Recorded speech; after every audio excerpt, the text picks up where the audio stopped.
And I see that through my whole life. You know, everybody thinks people are gifted. That's not true. Look at some of the things, you know, look at some of the beautiful things that happened. Buster Douglas, an ordinary boxer. I met Buster Douglas when I was in Ohio one time. He's nothing. He'd probably kick his butt. But the day after his mother died, he kicked Mike Tyson's butt. You know that? And that's absolutely incredible. He's just an ordinary person that had a dream and did an extraordinary thing. And that is truly amazing. So one, we all have to dream. We forgot how to dream anymore. You know, don't let other people dictate what you can do. You are all you have. It's you. Don't look for hope outside yourself. Look inside. And once you look inside and see it, and then you believe it, you can do it. I promise you that. And great athletes, great people have dreams. Just like Elaine. She showed me that nothing is impossible. That it's not where you start with in life, but where you end. And that dreams of the day are truly the realities of tomorrow. And great people understand that. I think you'll also find that great people, great athletes, whatever, are risk takers. They aren't afraid of taking a chance. That's another thing in our culture. We're afraid of everything in this culture.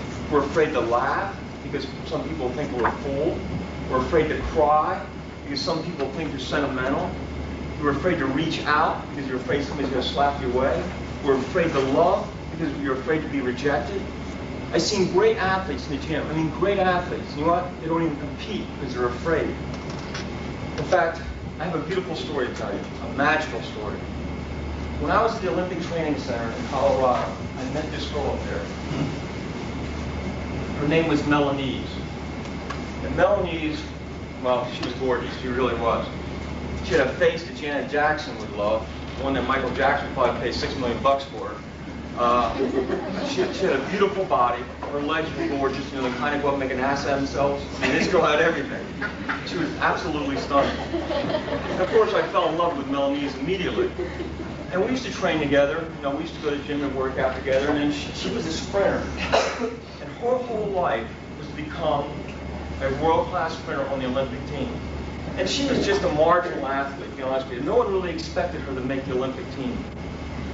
But while I was there, I only stayed there about a month and a half training. When I was there, something nice happened. She started going through a metamorphosis. She was starting to get bigger and stronger. And then all of a sudden, she started running times that looked like she was going to qualify for the Olympics. Her dreams. I mean, every day this girl worked so hard. It was unbelievable. She would put me to shame. I could never work that hard. Then I had to leave. I had to come back to teach school. I used to write her and call her almost every other week. Say, how's your training going? She says, great, Judd. I'm going to make this team. And I remember it was about 2 days before the Olympic trials, and I started getting nervous. I couldn't even sleep because I wanted her to make that team so bad. And then the day of the Olympic trials, I mean, I worried about it the whole day. And then I called her that night. As soon as she picked up the phone, she was crying. I thought, shit, she didn't make it. I said, what's wrong? She said, Judd, you won't believe this. I said, what? She says, I couldn't even go. I was too scared. Still, when she writes me, that hurts her so bad. You know that? Because fear kept her from trying something. Don't let that happen to you. Don't ever let fear. You know, people who have no fear are not brave. Because what? Courage is the ability to confront things that we can imagine. Melanese, she didn't have the courage. She didn't have the courage to put herself on the line. She wasn't able to risk. If you don't risk, you can't grow. You have to grow.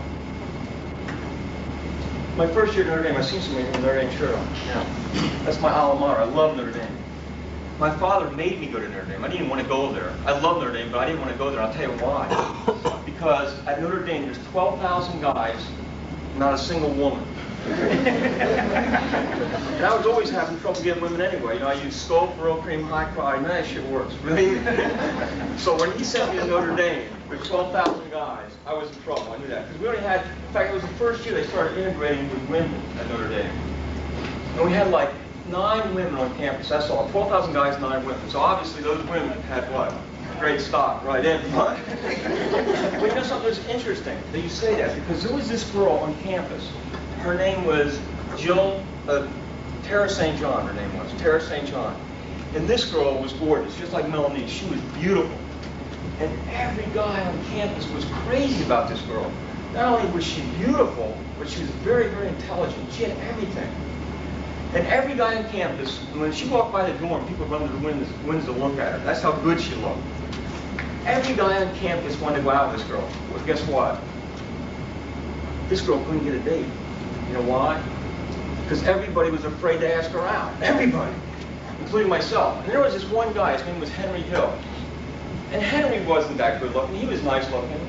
He wasn't that intelligent. Seriously, he wasn't even, he wasn't an athlete, he wasn't anything. But he had one thing the rest of us didn't have. He had guts. And he went up while 12,000 guys looked on, and he asked Tara out.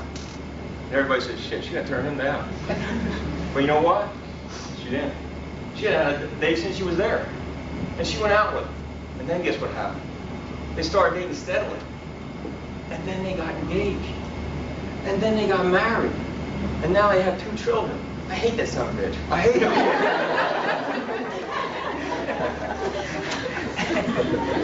You know something? I learned something from Henry.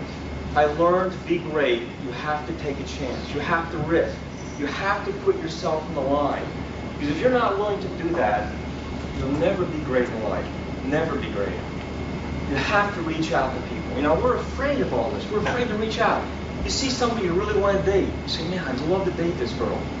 But what do? You sit there, you don't do a thing. And then when you get old, you sit there and say, damn, I wished I would have.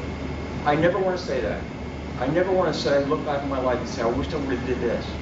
Because to truly live your life fully, you have to do everything. Don't do that. You know, the people who scream the loudest when they're ready to die are the people who are afraid to risk. Because they never really lived their life. Don't do that. Live your life. Great athletes are not afraid. They know that they could fail. So what? Who cares if you fail? Everybody in this room is human. And that is the greatest gift God has given us. You know why?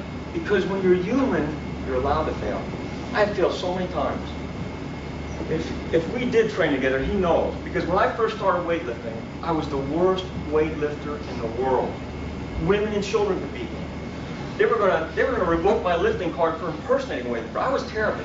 I mean, everybody loved to see me show up to meet because I could get beat all the time. It's when I started getting better, no one wanted to show me, wanted to see me show up. It doesn't take much, you know, if you're willing to sacrifice a little bit. And it's not where you start, as I said before, it's where you end in life.